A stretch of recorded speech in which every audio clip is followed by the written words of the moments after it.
दा बिसोर जोंनि निसिमायाव माखासे जोंनि बिटिआर गभर्नमेन्टजों लोगोसे जोंनि निसिमा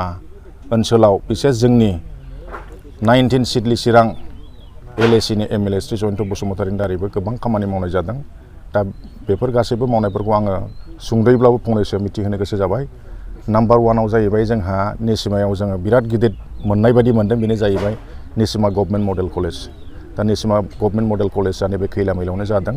दा कनस्ट्राक्शना 100% जाबाय होननानै जोंनो कन्ट्राक्टरा ठिकादारा बुंबाय दा अनलि फिनिशिं ग्राउन्ड फिनिशिं प्लास नैबे मा होनो कालारिं बाखि दं आरो बिसेस जोंनि मिथिनाय मथेब्ला बेखौ नैबे बोसोरावहायनो बेखौ माने अपेनिं खालामनाय जासिगोन एकाडेमिक सेसनावनो बेजों लोगोसे जोंहा नैबे खैलामैला बान्दोगुरि आरो सेरफांगुरियावहाय मोननै ब्रिज मोननाय जादों बेहाय टटेल 9 कोटिनि जोङो मोननै गिदिर ब्रिज मोनदों बे दा अलरेडि कनस्ट्राक्शना सोलिगासिनो दङ लोगोसे जोंहा ओरैहाय खैलामैलायावहायनो मोनसे दंबावो बे जाहैबाय ब्लेक टप रड खैलामैला बाजार टु लावख्रिगुरि एसएसबि केम्प बेवहायबो गासै 3.5 कोटिनि ब्लेक टप रड बिराद मोजाङै मावजानाय जाबाय दा खैलामैलानि मानसिफ्रा बाजारावहाय फैयोब्ला हाद्रि मोनजायोमोन दा खुनु हाद्रि मोनजाया हसिया लामायाबो जोबोद गुवारैनो बानायनाय जादों बाजार एरियायाव बिराद गोजोननाय मोनदों आरोखि लोगोसे जोंहा ओरैहाय नाम्बार 1 मेजर माने मोनसे आसनि दं बेनो जाहैबाय ओरै हाजोमावरियाव स्लुइस गेट दङ 30 कोटि थाखानि बिराद गिदिर माने जोंनि थाखाय एचिभमेन्ट होननानै बुंजायो बेवहाय 18टा गामि बायदि खमैनो 1800निफ्राय 2000सो परियालफ्रा बे स्लुइस गेटनि गेजेरजों गाव गावसिनि एग्रिकालचारेल खेथिफोरखौ मावफुंनायाव बिराद हेफाजाब मोनसिगोन होननानै जोबोद रंजाखांदों बेवहाय माने पिकनिक जानायफोरबायदि गोबाङा थांनानै पार्टिबो जालायहैदों जोबोद बरायनाय खालामनाय जादों आरोखि जोंनि निसिमाबासिनिफ्राय गतिके बे जोंनि थाखाय बिराद गिदिर एचिभमेन्ट होनजायो निसिमानि थाखाय लोगोसे जोंहा माखासे रडफोर दङ जेरै आईसीबीपी रड माने सीसी ब्लक रड बा ब्लेक टप रड जोंहा नै मानिकपुर भबानिपुराव जोंहा मोनसे रड दङ 2.75 लाखनि बे दा माने अलरेडि इनागुरेसन जाबाय खामानिया अलरेडि स्टार्ट जागासिनो दङ लोगोसे जोंहा नैबे माबायावहाय दंबावो मा होनो कंक्राजरा बै पुब आमगुरिनिफ्राय लानानै बाटाबारि कंक्राजरा भाया थांनानै बाटाबारिसिम बाहाय 5 किलोमिटार बायदि बेबो लामाया माने सोलिगासिनो दङ दा बेजों लोगोसे जोंहा ओरै कंक्राजरा बाजारनिफ्राय बिसिडिसि खाथिनिफ्राय ओरैहाय तिनियालिसिम गबदापारा तिनियालिसिम बेबो 5 किलोमिटार बेबो एमएलए सारनि अननायनि गेजेरजों जादों स्टेट गभर्नमेन्टनिफ्राय लोगोसे जोंहा आरो मोनसे थाबावबाय फाताबारि बिसिडिसिनि सिङावहाय मोनसे आईसीबीपी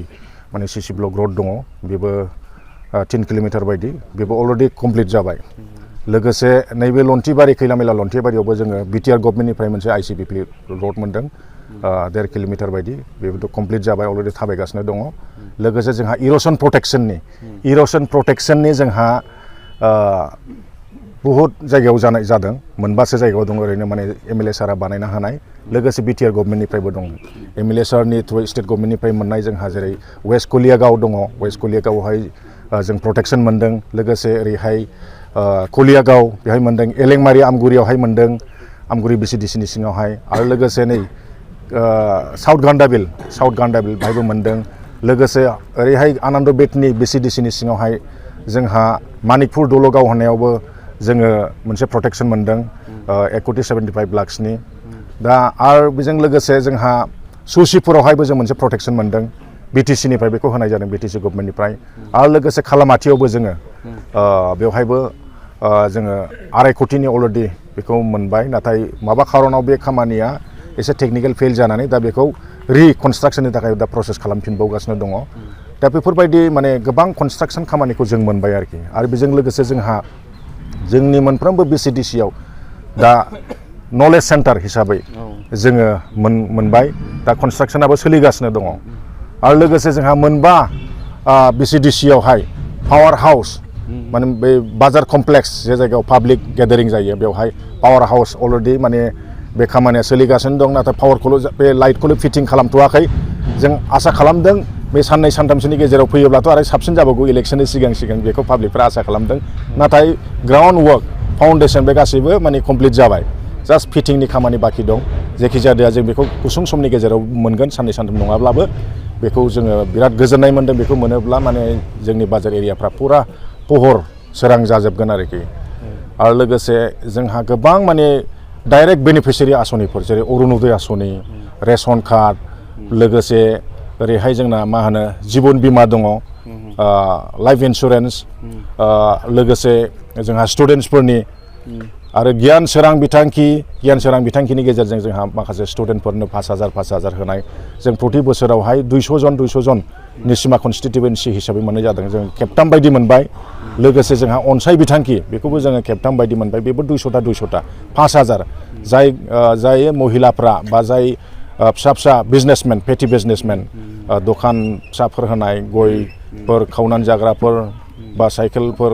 दखान होग्राफोर बेफोरबायदि फिसा दखान होग्राफोरनो थाखाय 5,000 बेखौबो जों खेबथाम बायदि मोनबाय लोगोसे जोंहा माइनाव सोरां बिथांखिनि गेजेरजों जोङो सेल्फ हेल्प ग्रुपनो गोबां जोङो होनो हाबाय खेबनैबार मोनबाय जोङो 100 200 सेल्फ हेल्प ग्रुपनो जों होनो हाबाय 25,000 करि फार्स्ट किस्ति हिसाबै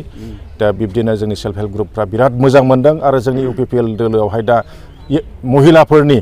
मा होनो सक्तिया बारायबोगासिनो दं बेखौ जोङो मोनदांदों आरोखि आरो दा गोबाङा लाइनाव दङ आरो बेजों लोगोसे जोंहा चिफ मिनिस्टार रिलिफ फान्डनि गेजेरजों गोबां सात्रफोरनो बिदिनो खायसेनो 5,000 खायसेनो 8,000 मालाबा 10,000 मालायाथ' जोंनिया बिराद बाख्नायथाव होनना बुंजायो इउपिपिएलनि आमोलावनो जाबाय बेबो सापागुरिनिफ्राय जोंनिया आपातत माने ससिपुर बे मालिबिटासिम भुटान बर्डारसिम बे कनस्ट्राक्सना पुरा सोलिगासिनो दङ आरो बेजों लोगोसे जोंनि एमएलए सारनि बांसिन नाजानायनि गेजेरजों बेखौ देवस्रिसिम ओरै एक्सटेनसन खालामनो बेखौ अलरेडि सार्भेबो जाबाय बेखौबो जों मोननो हासिगोन होननानै जोङो मिथिदों बेनि थाखायनो जोंहा जोबोद गोजोननाय आरो बेजों लोगोसे गोबां माने बेवहाय आसाम मालाजों हा थांजानायफ्राबो रावबो बेखारै गावसिनि हाखौ होनाङाखै आरोखि कम्पेनसेसन हिसाबै मोनदों आगोल समावहाय जेब्लानाखि माने एलाइनमेन्टफ्रा सोलिबाय थादोंमोन कनस्ट्राक्शननि सिगां सुनाय बायदि जादोंमोन सोरनिबा हाजोंनो थांदोंमोन दुखु फोरमायदोंमोन गोबां व्यक्तिफ्रा गोबां हानि बेनिफिसियारिफ्रा नाथाय उनावहाय जेब्लानाखि कम्पेनसेसननि प्रसेस जाबाय बा कम्पेनसेसन मोनबाय बिराद माने गोजोननाय मोनदों आरोखि लामाजों लोगोसे हाफ्राबो माने मोजां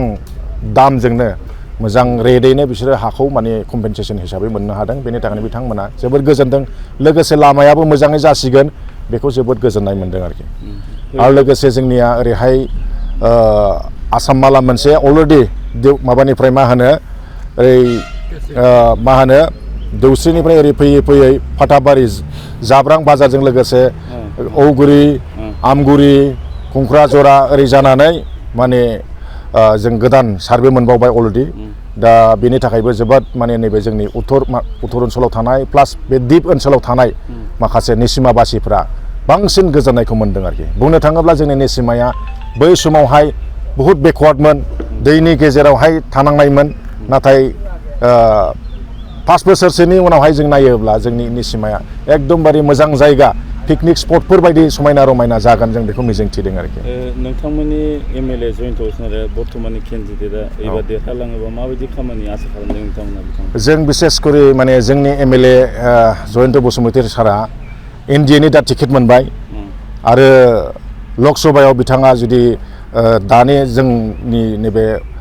मा होनो 1 नं क'क्राझार समस्तिनिफ्राय देरहानानै थाङोब्ला दिल्लीयावहाय जोंनि थाखाय गोबां खामानि मावगोन होननानै जों सानदों निसिमाल' नङा सिडलि एलएसिल' नङा जोंनि क'क्राझारल' नङा जोंनि बर' हारिनि थाखाय बा बड'लेण्डनि थाखाय बिथाङा सासे मेडिएटर जागोन होननानै जों फोथायनो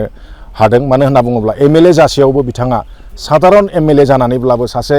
केबिनेट मिनिस्टारफोरनि बायदि खामानि मावनायखौ जोङो नुनो मोन्दों आरोखि बिसेस जोंनि सिमानि थाखाय जों बुंनो हायो गुबुनखौ जोङो गुबुन जायगानिखौ जों कम्पेयार खालामनो थाङा गुबुनावबो निस्सय जादों बियो मानो होनना बुङोब्ला बिथाङा जास्ट निसिमानिल' नङा एन्टायार बे 4 5 बिदिनो ब्लकफोरखौ कभार खालामनानै मावदों बेनि थाखायनो जोंहा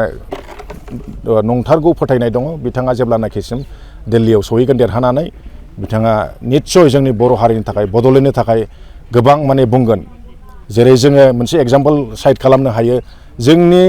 एसेम्ब्लियाव थांनायनि उनावहाय जोंनि एमएलएफ्रा जोंनि बे निसिमानि गोथौ ओनसोल बिदिनो बेकवार्ड जायगाफोरनि सोमोन्दै इर'सन प्रटेक्शनफोरनि सोमोन्दै खुनु रायखांनायखौ जों खोनाफेराखैमोन नाथाय जेब्लानाखि जोंनि जयन्त बसुमतारी एमएलए सारा एसेम्ब्लियाव थांदों जोंनि बे गोथौ ओनसोलनि माखासे मा होनो उसुबिदाफोरखौ एसेम्ब्लियाव फुटाब खालामनायजों लोगोसे बिथाङा मावफुंनोबो हादों दा ओंखायनो जेब्लानाखि बिथाङा लकसभायाव सासे केन्डिडेट महरै दिल्लीयाव सहैगोन जोंनि थाखाय निस्सय जोंनि थाखाय बिख'नानै होगोन होननानै जोंहा फोथायनाय दं इडुकेसनेल हायार स्टाडिखौ लानो थाखाय बिसोरो माने सापर्ट मोनबाय थादों आरोखि जोङो खेबथामानो जाबाय बेखौ जों मोनबाय आरो लोगोसे बेमारिफोर चिफ मिनिस्टार रिलिफनिफ्रायनो माने गुबुन गुबुन केटेगरियाव थानाय बेमारिफोरनोबो होनाय जादों 10,000निफ्राय 20,000 बिदि होदों दा बेखौबो जोङो मोनबाय दा गतिके जोंनियावहाय गुबुन गुबुन बेबायदिनो आसनिफोरखौ जोङो मोनबाय थादों आरोखि आरो रुक निर्मल जोंनाव मोनसे आसनि दं बेखौ जोङो फार्स्ट दा मोनहांमोन जों खिन्थु मोनथ'वाखै बेखौ जों फार्स्ट बार हिसाबै जों मोनदों माने बे गोदान आसनि माने बिटिआर ओनसोलाव थानाय माखासे बेमारिफोरखौ बिटिआर गभर्नमेन्टनिफ्रायनो माने 5,000 बा 10,000 बिदि होनानै एसेब्लाबो अनसुंथाइ होनाय आरोखि माने मिनिमाम ट्रिटमेन्टखौ होजेननो थाखाय बेफोरबायदि आसनिखौ होनाय जादों लिस्टआ अलरेडि सहैबाय जोंनियावबो 200टा मोनगोन जों दा बेखौ आसा खालामदों लोगोसे नोंथांमोननि सा ओनसोलाव दैनि जेंनाया माबायदि बिसेस जोंनियाव सा ओनसोलाव बै समाव होनोमोन जोंनो जुदि दैनि जेंनाखौ सुफुंना होयोब्ला जों बे पार्टिनोनो माने जेब्लाबो जों भट होगोन बिदि होननायखौ जों खोनायोमोन दा जोंनि आमोलाव जों बुंनो थाङोब्ला इउपिपिएलनि आमोलाव जोङो बेनि फिथाइखौ जों मोननो थांगासिनो दं मानो होनना बुङोब्ला जोंनि सा ओनसोलाव गोग्गो दै लोंहोनो थाखाय जेम आसनिनि गेजेरजों माने घरे न'खरफ्रामबो गोग्गो दै लोंहोनो जोङो मोननो थांगासिनो दं आरो जायगा अलरेडि कमप्लिट जाबाय आरो बहुत जायगायाव दा माने कनस्ट्राक्सन सोलिगासिनो दं आरोखि मोनफ्रोमबो गामियाव दा माने गोग्गो दै मोनलोङैनि खुनु जाहामेला जानाय नंला गोग्गो दै मोनलोङैनिफ्राय